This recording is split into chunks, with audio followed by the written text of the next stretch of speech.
नमस्कार दोस्तों, आज हम लेकर आए हैं एक खास कहानी, गौतम बुद्ध के जीवन की एक घटना। उन्होंने यह नियम बना दिया कि वे अपनी संस्था में महिलाओं को शामिल नहीं करेंगे। उन्होंने महिलाओं को भिक्षुणी बनने से मना किया। एक बार गौतम बुद्ध एक गांव में ठहरे हुए थे। वहां महाप्रजापति गौतमी उनके पास पहुंची। उन्होंने बुद्ध से कहा, आप स्त्रियों को भी दीक्षा दें, लेकिन बुद्ध ने मना कर दिया। कई महिलाएं एकत्रित हुईं और सोचने लगीं कि गौतम बुद्ध से स्वीकृति कैसे प्राप्त की जाए। महिलाओं ने सेवक के रूप में गौतम बुद्ध से संपर्क करने का निर्णय लिया। गौतमी ने अपने बाल कटवाए, भिक्षुणी का वेश धारण किया और अनेक स्त्रियों के साथ बुद्ध के समक्ष गई। उनकी मांग थी कि महिलाओं को भी दीक्षा दी जानी चाहिए। बुद्ध ने उसकी बात नहीं मानी। महिलाएं निराश थीं। बुद्ध के शिष्य आनंद ने महिलाओं के पैरों में सूजन देखी। वह धूल से लटपट था। उसकी आंखों से आंसू बह रहे थे। उसने पूछा, क्या बात है? महिलाओं ने कहा, बुद्ध हमें अपने धर्म और उपदेशों के अनुसार भिक्षु बनने का आदेश नहीं दे रहे हैं। जब आनंद ने व्यक्तिगत रूप से बुद्ध से अनुरोध किया, उन्होंने बुद्ध को याद दिलाया, इस समय एक सामाजिक मान्यता है कि महिलाएं मोक्ष के योग्य नहीं हैं, वे पुरुषों से हीन हैं। तो क्या आप भी इस पर विश्वास करते हैं और इसलिए उन्हें आदेश नहीं देते हैं? बुद्ध का उत्तर था, मुझे गलत मत समझो। मेरा मानना है कि एक महिला भी एक पुरुष की तरह ही निर्वाण प्राप्त कर सकती है, लेकिन मैं कुछ व्यावहारिक कारणों से स्त्रियों को संघ में शामिल करने और दीक्षा देने की स्वीकृति प्रदान नहीं कर रहा हूँ। आनंद का उत्तर था, सिद्धांत और व्यवहार में परिवर्तन करना चाहिए। बुद्ध को बात जंच गई और उन्होंने यह घोषणा की, जो स्त्रियां भिक्षु होना चाहेंगी उन्हें कुछ नियमों का पालन करना होगा। स्त्रियों ने स्वीकार किया और तब से स्त्रियां भी बौद्ध बनने लगीं। एक राजा पहली बार गौतम बुद्ध के दर्शन करने अपने पास का एक अमूल्य स्वर्णाभूषण लेकर आया था। गौतम बुद्ध उस अमूल्य भेंट को स्वीकार करेंगे, इस बारे में उसे शंका थी। सो अपने दूसरे हाथ में वह एक सुंदर गुलाब का फूल भी ले आया था।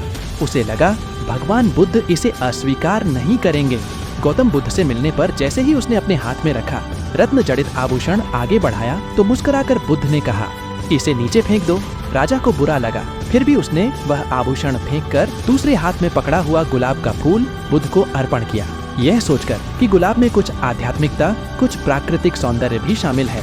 बुद्ध इसे अस्वीकार नहीं करेंगे।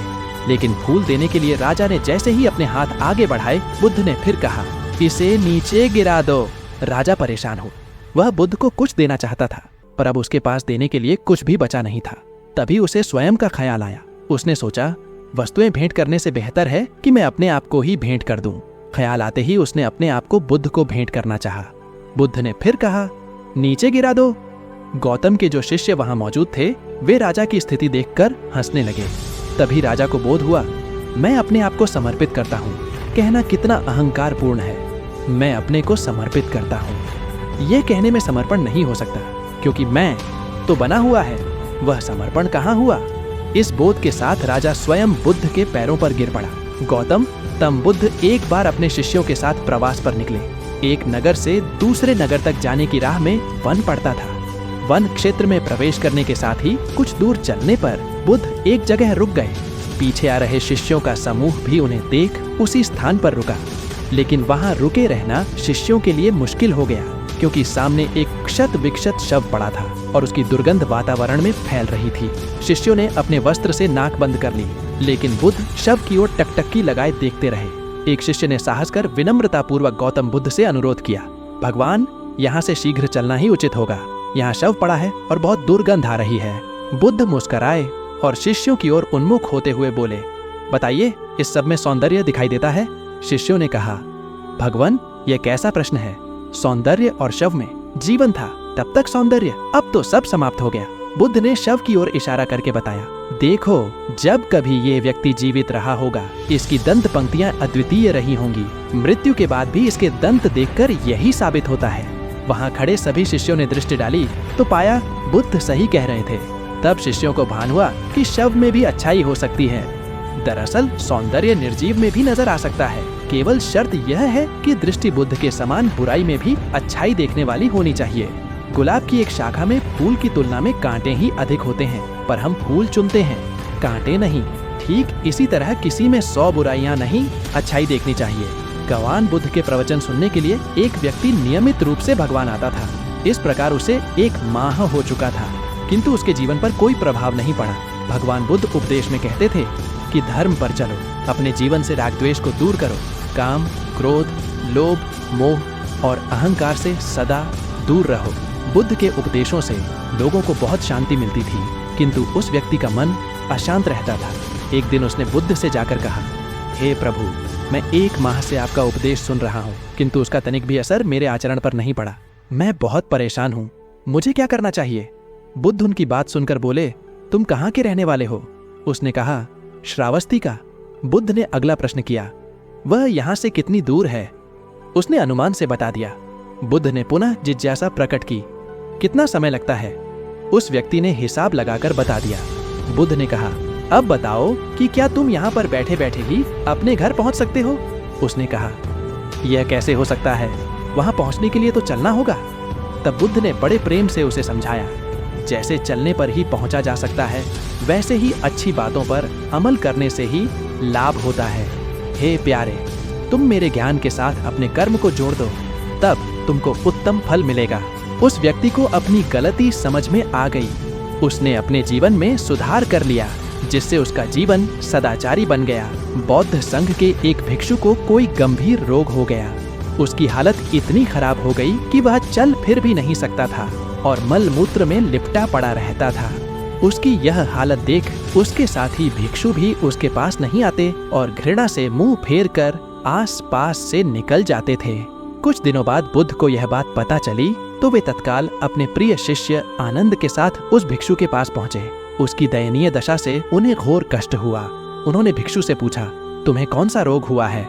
भिक्षु बोला, भगवान, मुझे पेट की बीमारी है। बुद्ध ने स्नेह से उसके सिर पर हाथ फेरते हुए प्रश्न किया, क्या तुम्हारी परिचर्या करने वाला कोई नहीं है? भिक्षु की ना सुनते ही बुद्ध ने आनंद से कहा, पानी लेकर आओ, हम लोग पहले इसका शरीर स्वच्छ करेंगे। आनंद पानी लेकर आए। फिर बुद्ध ने भिक्षु के शरीर पर पानी डाला और आनंद ने उसके मल मूत्र को साफ किया। अच्छी तरह धो पोंछ कर बुद्ध ने भिक्षु के सिर को पकड़ा और आनंद ने पैरों को। इस प्रकार उसे उठाकर चारपाई पर लिटा दिया। फिर बुद्ध ने सारे भिक्षुओं को एकत्रित कर उन्हें समझाया, भिक्षुओं, तुम्हारे माता नहीं, पिता नहीं, भाई नहीं, बहन नहीं, जो तुम्हारी सेवा करेंगे।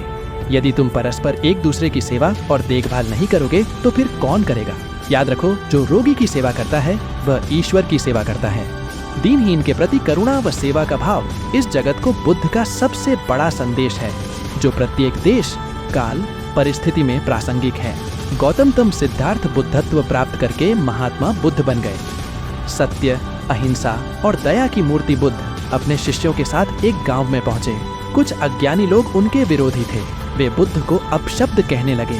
बुद्ध के शिष्यों को बहुत बुरा लगा, मगर बुद्ध ने उन्हें समझाया, ये लोग तो केवल अपशब्द ही कह रहे हैं। अगर ये पत्थर भी मार रहे होते तो भी मैं कहता कि मारने दो। मैं जानता हूँ कि ये लोग कुछ कहना चाहते हैं, लेकिन क्रोध के मारे वह कह नहीं पा रहे हैं।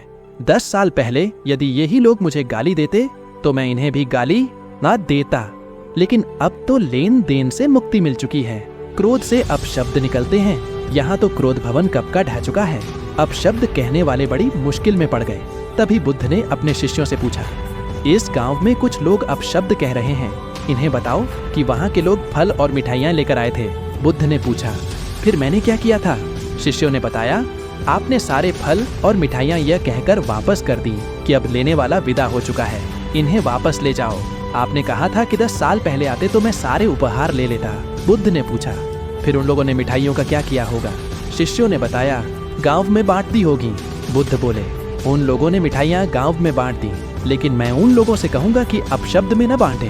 बुद्ध फिर बोले, ये लोग अपशब्दों के थाल सजाकर लाए हैं, लेकिन ये गलत आदमी के पास आ गए हैं। ये मुझसे क्रोध नहीं करवा सकते। ठीक खूंटी की तरह जो किसी को नहीं टांगती, लोग उस पर वस्त्र टांग देते हैं। एक बार जैतवन के सभी ग्रामवासी भगवान बुद्ध के दर्शन करने और एक उपदेश सुनने के लिए एकत्र हुए।